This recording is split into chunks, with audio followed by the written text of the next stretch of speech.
히브리서를 우리가 살펴보고 있는데, 히브리서는 그 믿음에 관한 글들이 아주 잘 설명되어져 있는 그런 책입니다. 그런데 오늘 이 본문을 말씀을 보면서 우리는 이제 아주 중요한 질문 몇 가지를 한번 짚어보려고 합니다. 그게 뭐냐면은 천국은 있는가? 그리고 하나님의 심판은 과연 있는가? 그리고 나는 천국에 갈 수 있는가? 그리고 나는 어떻게 천국에 갈 수 있는가 하는 이런 문제들, 성경에는 여러 질문과 해답들을 우리가 살펴볼 수 있지만 특별히 오늘은 이와 같은 관심과 주제를 가지고서 또 그런 관점에서 이 본문을 한번 살펴보려고 합니다. 오늘 본문에 보면 4절과 5절의 말씀 보면 하나님은 제7일에 그 모든 일들을 다 쉬셨다. 창조 6일 동안에 다 하시고 난 다음에 하나님께서 6일만 무슨 만든 거 7일째는 아무것도 안 한 게 아니라 제7번째가 사실은 결정적인 날이에요. 그 날을 하나님께서 제정하신 거예요. 하나님께서 만드신 거예요. 쉽게 말씀드리면 우리가 알고 있는 안식일, 요즘은 이제 주일이 됐죠. 구약시대는 안식일 했지만은 예수님 부활하시고 난 다음부터는 부활하신 날을 예배드리는 날로 바뀌어졌어요. 그래서 이 주일이 우리가 예배드리는 안식일입니다. 이 안식일은 특징이 뭐겠습니까? 안식하는 거죠. 쉬는 거죠. 평안함을 누리고 감사와 기쁨이 있고 즐거움이 있고 그런 겁니다. 자, 이런 모든 일들을 하시면서 하나님은 우리들에게 일곱째 날은 쉬라고 하나님께서 쉬는 날을 만들어 놓으신 거예요. 또 다시 거기에서 그들이 내 안식에 들어오지 못하리라고 말씀하셨다. 자, 그러면 이게 서로 모순되는 거 아닌가? 천국은 안식하고 쉬고, 그런데 이 천국 말씀이, 이런 천국이라는 말씀이 성경에 어디에 나오냐? 여러분들 궁금하시잖아요. 성경이 많이 나와요. 어떻게 보면 성경 처음부터 끝까지가 전부 다 뭐냐? 천국의 이야기예요. 천국은 어떤 곳입니까? 안식하고 쉬는 곳이에요. 그게 관한 모든 내용들이 다 들어있단 말이죠. 그런데도 사람들이 질문을 해요. 천국이 있나? 왜 그런지 아십니까? 성경을 안 읽으시니까. 그리고 또 성경을 안 믿으니까 어떻게 됩니까? 그런 말씀이 있는지도 모르고 믿어지지도 않고 그런 거죠. 이 천국에 대해서 그래서 제일 먼저 거론한 그런 내용은 바로 창세기 2장 1절과 2절이라고 볼 수 있어요. 천지와 만물이 다 이루어지고 난 다음에 하나님이 그가 하시던 일을 일곱째 날에 마치니 그가 하시던 모든 일을 그치고 일곱째 날은 어떻게 했다고요? 안식하신 거예요. 안식일로 정해놓은, 쉬는 날로 정해놓은 거예요. 하나님이 정하신 날이에요. 여러분들 달력에 있는 빨간 날은 노는 날이 아니고요. 하나님께서 이 날은 하나님과 함께 쉬라는 거예요. 여러분 안식이 무슨 뜻인지 아십니까? 하나님과 함께 있는 시간이에요. 다른 날은 내가 일하고 뭐하고 분주하게 막 돌아다니면서 이렇게 하는 날이지만은 적어도 이 일곱째 날만큼은 뭐냐? 하나님과 함께 있는 날. 하나님과 함께 있는 것이 안식이에요. 그것을 지키라. 그것을 하라. 그것이 너에게 복이 된다. 그렇게 말씀하신 날이 뭐냐? 안식일. 이 예배하는 날. 오늘날은 주일날. 바로 이거라는 거예요. 이렇게 볼 때에 이 천국과 안식과 쉼이라고 하는 이 모든 것들은 뭡니까? 태초부터 만들어진 거예요. 하나님의 창조 계획 속에 이 태초부터 안식, 쉼이 딱 들어가 있는 거예요. 하나님께서 이 천지 창조하신 것 중에서 제일 잘하시고 제일 멋지게 잘한 그게 뭐냐? 안식일이에요. 그래서 사람을 만드시고 난 다음에 바로 하나님께서는 뭡니까? 이 안식일을 주셨지 않습니까? 사람에게 준 가장 큰 축복이 뭐냐? 안식일이에요. 그런데 이 가장 큰 축복을 받는 그 축복을 사람들이 모르기 때문에 어떻게 합니까? 안식일을 지키지를 못해요. 주일을 지키지를 못하는 거예요. 이거는 불행입니다. 그렇기 때문에 우리가 행복해지려면 뭐냐? 하나님 앞에서 안식을 누리는 것, 하나님과 함께하는 시간이 많아야 돼요. 우리가 어쩔 수 없이 세상에서 일하고 돈 벌고 뭐 사람 만나고 푸석하게 다니지만은 정말 우리에게 주는 진정한 행복과 기쁨은 뭐냐? 하나님을 만나는 거예요. 하나님 속에 들어가서 하나님께서 주신 평안함을 누리는, 이거 뺏기고 나면요 인생이 불행해지는 거예요. 그렇기 때문에 우리는 다른 거는 다 포기하고 놓치더라도 정말 나에게 주는 최고의 축복, 그건 뭡니까? 안식을 누릴 줄 알아야 돼요. 바로 그것을 오늘 본문이 이야기합니다. 그런데 오늘 본문의 말씀 보면요, 천국 안식 쉼에 들어가지 못하는 사람들이 있다는, 이렇게 안타까운 사람들이 있다는 거예요. 그래서 아까 우리 잠깐 인사할 때 천국에서 만납시다 하는 이 이야기는요, 사실은 최고의 축복이에요. 최고의 약속이에요. 우리가 열심히 살고 돈도 벌고 세상에서 재미있게 건강하게 많이 했는데도 그 사람의 마지막이 천국에 들어갈 수가 없는 것으로 끝난다면 참 불행한 거예요. 반면에 세상에서 좀 힘들고 어렵고 고달픈 일들이 있다 할지라도 그 사람의 영혼이 하나님에 들어가서 하나님께서 주시는 그 평안함과 안식을 누릴 수 있다면, 진정한 쉼을 누릴 수 있다면 그는 세상에서 최고로 축복받은 사람이에요. 최고로 행복한 사람이에요. 오늘 본문은 바로 그런 이야기를 하는 겁니다. 또 다시 거기에 그들이 내 안식에 들어오지 못하리라 하였다. 자, 그러면 하나님께서는 안식을 정해놓고 쉬는 것이 최고고 축복이다 하고 다 주었는데 또 한편으로는 뭡니까? 안식에 들어오지 못하는 사람이 있다는 거예요. 그럼 이게 모순이 아닌가? 이걸 정말 하나님의 축복으로 봐야 되는 거고, 도대체 하나님은 뭐가 진실인가 생각할 수 있어요. 여러분들 생각에는 뭡니까? 다 천국 들어가야 천국이지 누구는 들어가고 누구는 못 들어가면 그게 되냐? 여러분들 생각할 수 있을지 몰라요.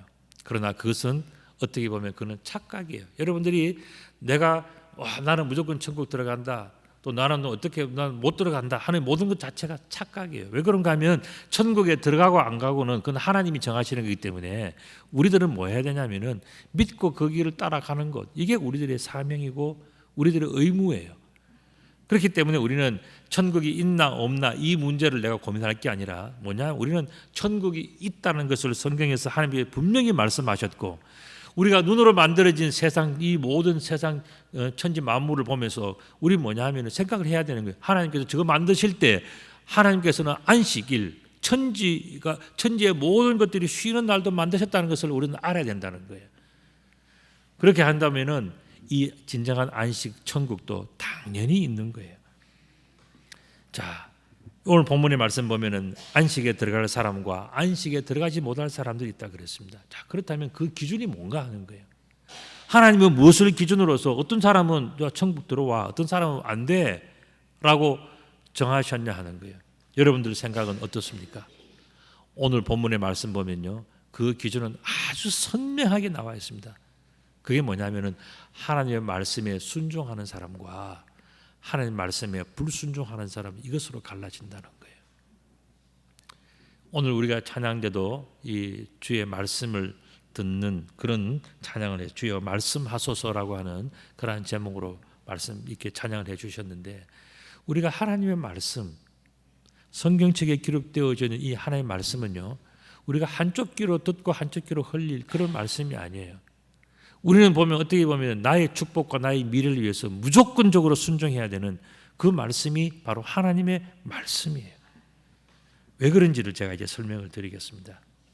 그러면 거기에 들어갈 자들이 남아있거니와 복음 전함을 먼저 받은 자들은 순종하지 아니함으로 말미암아 들어가지 못했다는 거예요. 순종과 불순종이 이렇게 중요한 차이를 만들어내는 겁니다. 여러분들, 순종한 사람들은요, 하나님의 나라 천국에 들어갈 수 있는 축복을 누리는 거예요. 그런데 너무 잘나고 똑똑해서 정말 하나님에 대해서 불순종하는 사람들이 들어있단 말이죠. 이 사람들은 그 순종하지 아니함으로 말미암아, 이 이야기 뭡니까? 불순종함으로 말미암아 천국에 들어가지 못했다는 거예요. 그 한 가지 예가 바로 출애굽의 이야기예요. 여러분들, 출애굽할 때에 하기 전에 저 이스라엘 백성들은요, 애굽의 노예로 살았습니다. 정말 비참하게 살았어요. 못 먹고 많은 일을 하고, 일을 해도 욕을 얻어먹고, 그렇게 비참하게 힘들게 인간답지 않은 생활을 살았단 말이죠. 하나님께서 저들의 시름소리를 들으시고 하나님께서는 어떻게 하셨습니까? 저들을 엑소더스, 출애굽을 시킨 거예요. 그렇게 해서 그들이 출애굽할 때는 할렐루야, 아멘, 너무너무 기쁘고, 세상에 이런 축복이 있냐, 우리가 할 수 없는 일을 하나님께서, 여호와께서 이루셨다라고 그들은 너무너무 기뻐하면서 출애굽을 했단 말이죠. 근데 광야를 좀 가다 보니까 어떻게 됐습니까? 맨날 똑같은 음식, 맨날 똑같은 그런 하면서 살아가니까 너무 지루한 거예요. 재미가 없는 거예요. 그래서 어떻게 합니까? 즐겁게, 맛있게, 행복하게 살아보자 하고 그들이 생각해놓은 것이 뭐라고요? 금송아지를 만든 거예요. 이 금송아지 대가리만 돌리면은, 저거 따라가면은 우리는 아무 잘못이 없어. 금송아지가 가는 대로 우리는 따라가니까 우리는 잘못이 없고, 잘못이 있으면 저 금송아지가 있는 거야. 그래서 몇몇 사람만 금송아지 끌고 애굽으로 돌아가면 나머지는 다 아무런 죄책감 없이 전부 다 애굽으로 다시 돌아가는, 그것을 하기 위해서 금송아지를 만들어 놓은 거예요. 금송아지 다 덮어 씌우는 거죠. 그러니까 사람들이 즐겁게 춤추고, 금송아지가 우리의 하나님이다, 이렇게까지 이야기했지 않습니까? 뭐냐면 자기 마음을 너무 후련하게 해주니까, 내 인생의 고민을 다 풀어주는 것 같으니까 금송아지가 최고라고 생각했죠. 하나님이 거기에 대해서 진노하셨어요. 너희들을 구원한 것이 정말 금송아지냐? 모세가 기도하고 있는 동안에 이런 일이 벌어졌거든요. 모세가 시내산에서 여호와의 말씀 십계명을 들고 내려와서 보니까 금송아지를 만들어 놓고 이것이 하나님이라고 그걸 찬양하고 그걸 따라가겠다고. 그래서 속에는 뭐 있습니까? 자, 다시 애굽으로 돌아가서, 우리 광야에서 고생하지 말고 다시 돌아가서 그 가마솥 곁에서 고기도 먹고 고기 국물도 먹고 마늘도 먹고 부추도 먹고 살고 싶다. 이게 그들의 꿈이었어요. 그러니까 그 모습을 하나님께서도 보고 화가 나셨고, 모세는 십계명을 들고 내려오다가 그 모습을 보고 난 다음에 어떻게 했습니까? 그 십계명 돌판을 던져서 금송아지 던지니까 저 금송아지가 다 그냥 박살이 나버린 거예요. 그래서 다시 모세는 40일 동안 기도하지 않습니까? 그래도 이 사람들이 이 광야 동안에 잠시 뉘우치고 회개하지만 정말 진심으로 회개하지 못했어요. 그래서 어떻게 됩니까? 그들이 광야에서 이 1세대가 다 죽고 마는 거예요. 그런 저런 이야기가 바로 민수기 14장 35절에 나옵니다. 나 여호와가 말하였거니와 모여 나를 거역하는 이 악한 온 회중에가 내가 반드시 이같이 행하리니 그들이 이 광야에서 소멸되어서 거기서 죽으리라. 출애굽기에도 자세한 내용들이 나오지만 민수기에도 이런 내용들이 다시 이제 반복이 되고 있는 것입니다. 이렇게 볼 때 광야에서만 출애굽 당시에만 이런 일들이 있었는가? 하나님께 불순종하는 자들이 죽고 그 나머지는 아무런 무슨 일이 없었는가? 여러분들 생각은 어떻습니까? 오늘 본문의 말씀 보면 오랜 후에, 그러니까 출애굽 당시에 저런 일들이 있었는데 사람들은 변하지 않았다는 거예요. 그 나쁜 습관은. 오랜 후에 다윗이 그렇게 살아있는 그때에도 똑같은 일이 벌어진 거예요. 그래서 다윗의 글에 그것을 표현을 했어요. 다윗의 글에 다시 어느 날을 정하여 오늘이라고 미리 이같이 일렀으되 오늘 너희가 그의 음성을 듣거든 너희 마음을 완고하게 하지 말라 하였다. 다윗 때도 사람들이 한때는 헤헤헤헤 호호하다가 또 한때는 좀 울고불고 기도하면서 살려달라고 애원하다가 좀 살게 되면은요 그냥 세상으로 나가서 마음대로 사는 일들이 옛날과 똑같은 패턴으로 또 그렇게 살았다는 거예요. 다윗의 글은 어디에 나옵니까? 여러 가지 있지만은 시편 95편의 말씀 보면 그는 우리의 하나님이시요 우리는 그가 기르시는 백성이며 그의 돌보시는 양이기 때문이라 너희가 오늘 그의 음성을 듣거든 너희는 무리바에서와 같이 또 광야에서 마사에서 지냈던 날과 같이 너희 마음을 완악하게 하지 말지어다 그랬습니다. 오늘 이야기는 뭡니까? 완악하지 말라는 이야기예요. 완악은 어떤 겁니까? 이랬다 저랬다 하는 바로 그런 거예요. 하나님 앞에서 한번 딱 마음을 먹었으면 끝까지 그걸 지켜가야 되는데 어려울 때는 주여 주여 하다가 좀 괜찮아지면 어떡합니까? 그냥 자기 마음대로 살아가는 것. 하나님 없이 살고 싶은 마음 이것들이 뭡니까? 완악해서 그렇다는 이야기예요. 그것이 언제 그런 이스라엘 백성들은 그런 일들이 반복되어졌냐? 그 중에서 또 기억이 되는 큰 일이 뭐냐? 그건 바로 무리바에서 있었던 이야기예요. 무리바라고 하는 것은 다른 말로 하면 마사라고 하는 그 똑같은 지역의 이름이에요. 거기서 사람들이 뭐냐면은 야 하나님께서 우리들을 광야에서 이끌어내신 것 참 처음에는 좋았는데 오래오래 살다가 보니까 너무 힘들다. 도대체 하나님이 살아 계신가? 내가 이렇게 어렵고 힘든데 하나님은 왜 내 기도를 안 들어주시나? 왜 맨날 똑같은 만나와 메추라기 메뉴가 똑같냐? 또 왜 이렇게 우리들은 힘드냐? 구름 기둥이나 불 기둥이 움직일 때는 가야 되고 내가 가고 싶을 때는 못 가고 그러니까 이거 나는 하나님의 매여서 못 살겠다. 그래서 나는 내 마음대로 살겠다. 그렇게 하다가 터져 나온 것 중에 하나가 뭐냐면은 핑계가 하나님을 원망하는 핑계가 뭐냐면은 모세가 도대체 우리 광야에서 다 죽게 하는구나. 목말라 죽겠다. 하나님께서 모세를 세우셨다는데 모세 지도자가 마음에 안 든다. 결국 이게 뭡니까? 모세를 세운 하나님을 욕하는 거예요. 그래서 그 무리바 또 마사라고 하는 지명의 의미가 뭐냐면 하나님과 다투었다는 뜻이에요. 물 안 준다, 뭐 안 준다, 뭐 안 된다. 전부 다 뭐라고요? 하나님 탓이다. 내 안 되는 건 하나님 탓이고 잘 되는 건 다 자기 탓이고 그렇게 살아가는 것이 뭐냐? 이스라엘 백성 불순종하는 자들의 완악한 모습이었단 말이죠. 그 모습을 듣고 난 다음에 모세는 어떻게 했습니까? 화를 냈어요. 그리고 자기 지팡이를 가지고서 바위를 치니까 물이 쏟아져 나와서 사람들이 물을 먹기는 했습니다. 그런데 하나님은 모세에 대해서 화를 냈어요. 왜 그런가? 네가 저 사람들의 분노와 미움과 질투 때문에 네가 왜 화를 내느냐? 네가 정말 하나님을 믿는다면 그것조차도 참고 살아야 되지 않겠는가? 그때 하나님 말씀하셨어요. 모세 너는 가나안 땅에 들어가지 못, 약속의 땅을 들어가지 못한다. 왜 그런가? 너는 불순종했다 이거죠. 하나님 앞에. 네 마음대로 화를 내고 너도 백성들과 똑같구나 이 이야기를 하신 거예요. 백성들에게도 하나님께서는 화를 내셨습니다. 무리바에서 너희들이 물 달라고 하는 것은 목이 말라서 정말 이 힘든 길을 열심으로 살아가겠다고 하는 게 아니라 물을 주지 않는 여호와 하나님을 원망하는 것인 줄 내가 잘 안다. 그렇기 때문에 너희들도 광야에서 다 죽을 것이다 한 것이 바로 이 무리바 사건의 이야기예요. 이렇게 볼 때 하나님은 천지 창조 때나 다윗 때나 뭐 그 이후에나 언제나 하나님은 시종일관 똑같은 거예요. 처음이나 마지막이나 하나님은 똑같이 하나로 관통되어지는 그 모습으로 하나님께서는 살아가신단 말이죠. 자, 이렇게 볼 때에 하나님은 예전이나 지금이나 앞으로도 장래에도 하나님은 변함이 없으세요. 변함이 없는 것 중에 하나가 뭐냐면은 내 속에 들어와 있으면 안식일을 누리고 평안할 수 있다. 여호와의 말씀을 떠나지 말아라. 여호와의 말씀을 지키고 순종하는 것이 축복이다. 이것이 변함이 없다는 거예요. 시종일관 하나님께서는 똑같은 그런 모든 것들을 해 가시는 거예요.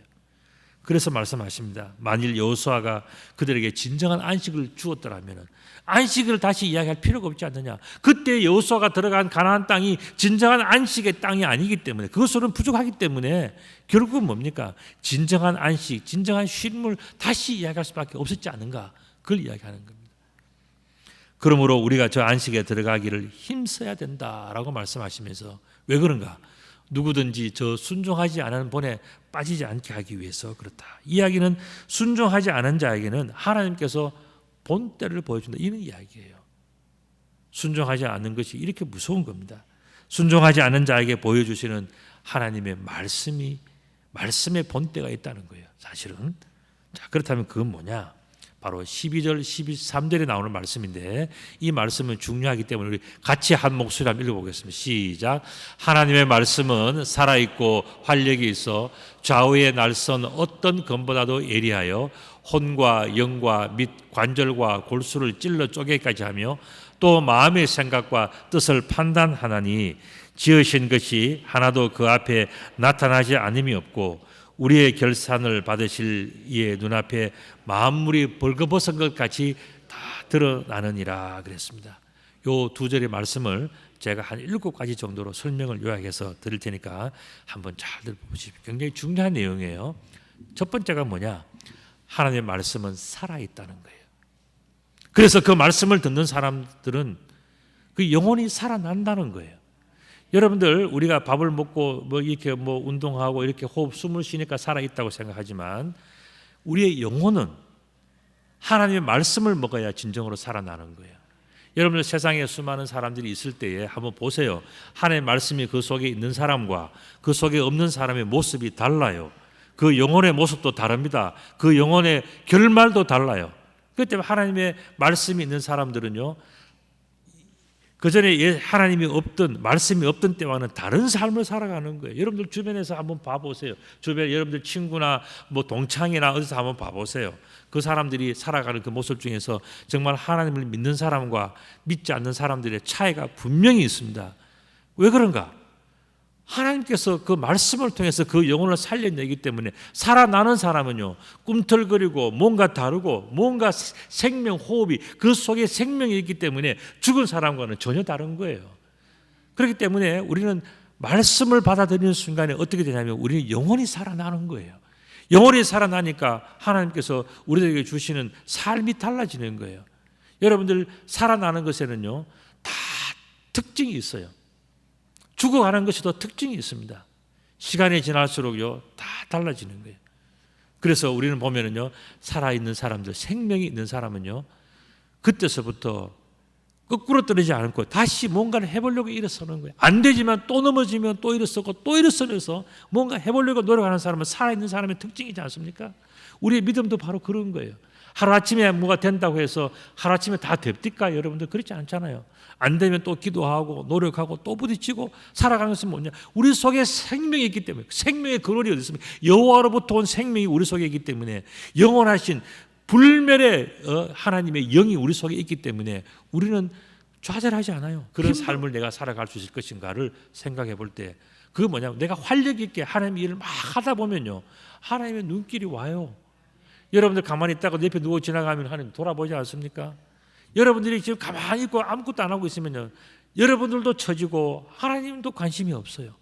그러나 여러분들이 내가 하나님 앞에서 기도하고 찬송 부르고 하나님 나 봐주세요. 하나님 앞에서 나는 뜻을 이루기를 원합니다. 하나님 기뻐하시는 일에 나도 써주세요.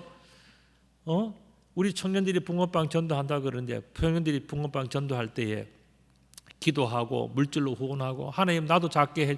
여러분들 그렇게 할 때 어떻게 됩니까? 활력이 생기지 않습니까?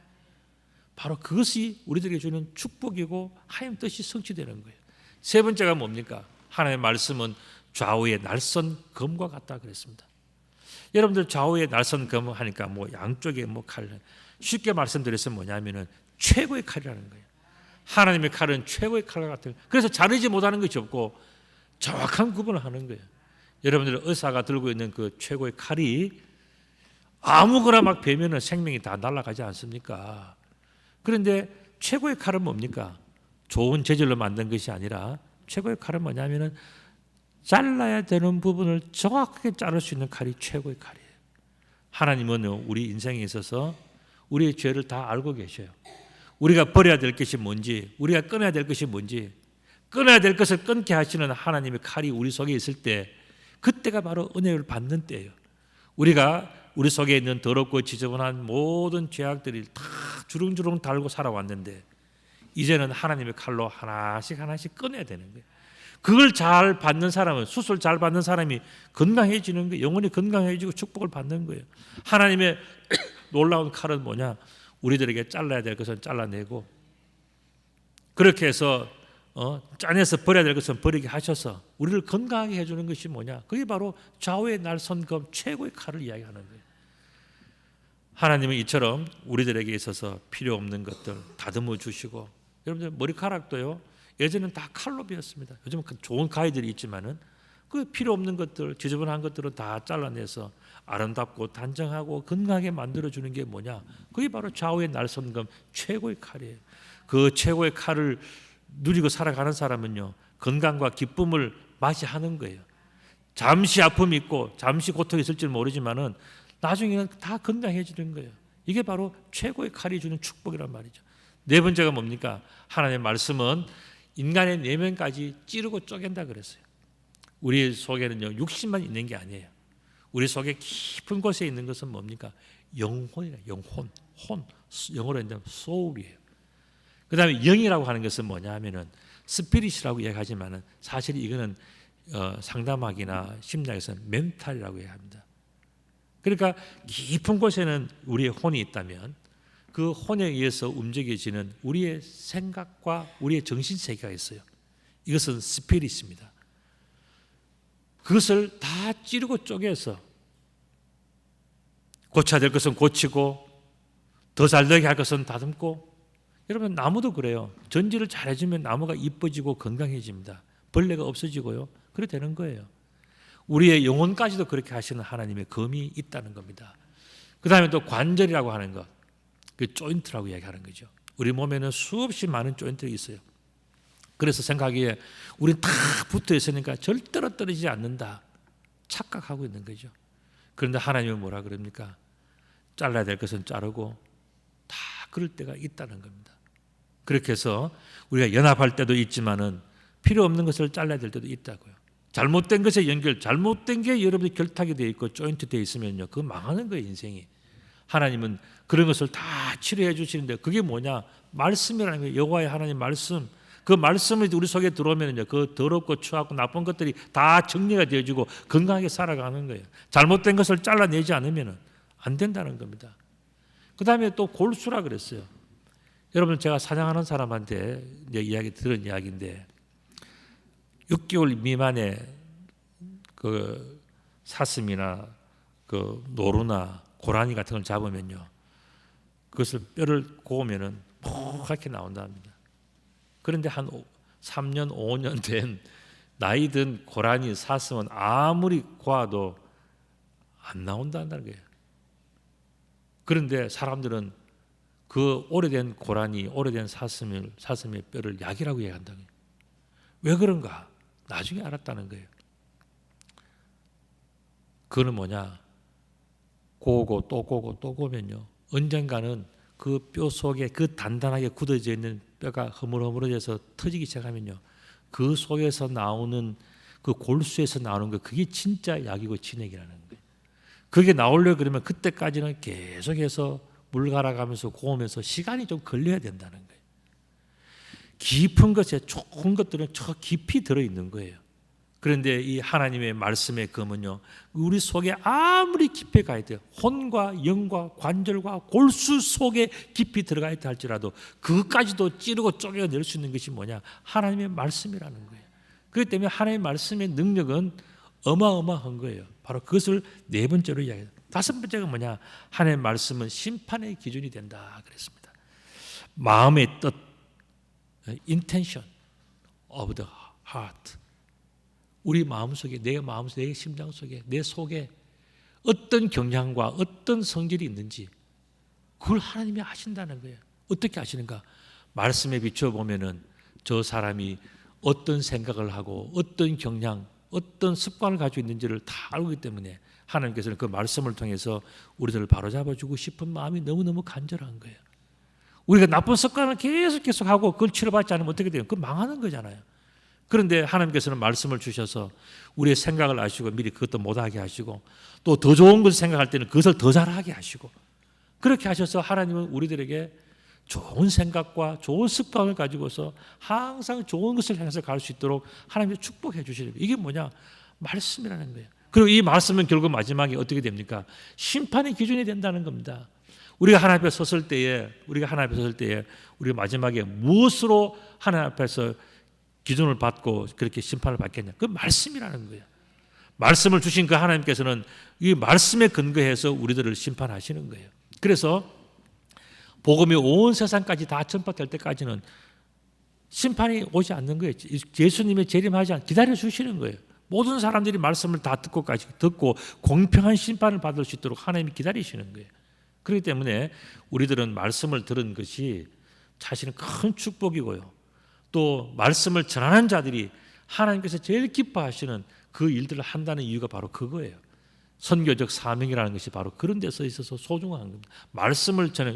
하나님께서 마지막 심판을 준비하시는 아주 중요한 사역이 뭐냐? 모든 사람들이 다 말씀을 듣게 하는 그거예요. 모든 사람들이 말씀을 듣고 난 다음에 하나님은 공평하게 심판하신다. 이 이야기는 뭡니까? 우리가 하나님 앞에 섰을 때에 너 말씀을 들었지 않느냐? 너 말씀을 알고 있지 않느냐? 그런데 왜 안 지켰냐? 또 말씀을 듣고 네가 그렇게 한 거는 너무너무 잘한 일이야. 이걸 심판해 준다는 거예요. 그렇기 때문에 우리는 말씀을 듣는 것을 소홀히 생각하면 안 되고요. 이것은 내가 마지막에 하나님 앞에 섰을 때에 내가 하나님 앞에서 기준이 되는 것은 바로 하나님께서 우리에게 주신 말씀이구나. 이걸 알아야 된다는 겁니다. 여섯 번째는 뭐냐? 하나님의 말씀은 그대로 되어진다는 겁니다. 여러분들 오늘 우리가 창세기 2장 말씀드렸지만 창세기 1장 1절에 뭡니까? 하나님이 태초에 천지를 창조하셨는데 말씀으로 창조하셨다는 그 이야기예요.